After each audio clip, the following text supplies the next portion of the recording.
نحن هنا نمثل الجهة الممثلة للإسلام، ولن نرضى أن نكون معكم في هذه الصالة ونرى قيمنا الإسلامية تمس. لن نرضى. وعليه أولا هذه العبارة التي وردت في مقدمة فقرة النهوض بالمرأة، والتي تقول أن تعايش التقاليد والشرع الإسلامي حد من مبدأ مساواة المرأة، نحن نطالب حذفها فورا الآن وتقديم الاعتذار للمسلمين، وإلا نحن ننسحب. وأنتم تعلمون لدينا منابر، إننا منابر الجمعة هناك نلم كلكم نلم هناك، وهناك نعرف ما نقول. نحن لن نرضى أن تأتي مجموعة محدود الثقافة تتطاول على الإسلام. من الذي قال لهم أن الإسلام حد من مبدأ المساواة؟ بل الإسلام قدم المرأة في بعض الأحيان على الرجل. اسألوا الناس. أنا أتحدى أي نظام وأتحدى أي دين آخر غير الإسلام أن يقول لي أنه كرم المرأة قبل أن تولد. الإسلام كرم المرأة قبل أن تولد، افهموا جيدا، قبل أن تولد. اقرأوا قول الله إن شئتم: لله ملك السماوات والأرض يخلق ما يشاء يهب لمن يشاء إناثا ويهب لمن يشاء الذكور. قدم المرأة في هذه الآية على الرجل.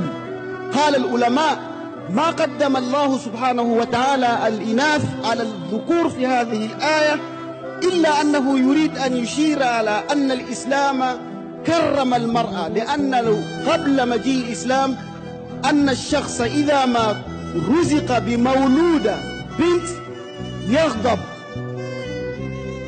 يتوارى من القوم من سوء ما بشر به، أيمسكه على هون أم يدسه في التراب. هذه هي كانت حالة المرأة قبل الإسلام. عندما جاء الإسلام قال: لا، يهب لمن يشاء إناثا. الإسلام كرم المرأة وهي طفلة. رسولنا يقول: الإنسان اللي عنده بنتين أو ثلاثة علمها. الذين ينادون لتعليم المرأة، الرسول قال: علمها وأدبها وأحسن تأديبها وزوجها، زاحمت كتفه كتفي في الجنة. هذه المرأة وهي بنت. الإسلام كرم المرأة وهي زوجة: وعاشروهن بالمعروف ولهن مثل الذي عليهن بالمعروف وللرجال عليهن درجة. الإسلام كرم المرأة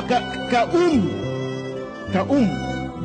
في واحد من صحابة الرسول جاء سأل الرسول صلى الله عليه وسلم، قال له: من أحق الناس بحسن صحبتي؟ يقول لي: ينبغي أن نحترم أبوي ولا أمي؟ ماذا قال له الرسول؟ قال: أمك. ثم كرر سأل مرة ثانية قال له: أمك. كرر مرة ثالثة قال له: أمك. في المرة الرابعة قبل قال له: أبوك. كل هذا تأتي مجموعة محدود الثقافة الذين لا ينفتحون على الآخر، الذين لا يقرؤون. نحن أمة نقرأ أي كلمة نضع تحتها خط، نقرأ لثقافتنا ونقرأ لثقافة غيرنا، ونعلم أن نضع الأشياء على أماكنها. أنا أطالب بصفتي ممثل من جهة المسلمين أن أطالب الاعتذار رسمي للمسلمين، لأن هذا متعمد مش ترجمة أو خطأ. لأنه قال الشرع الإسلامي يختلف عن الريليجيون. الشرع الإسلامي نطالب بحذف هذه الفقرة الآن، وإلا ننسحب كما انسحب رؤساء الأحزاب بالأمس. وعندنا هناك منابر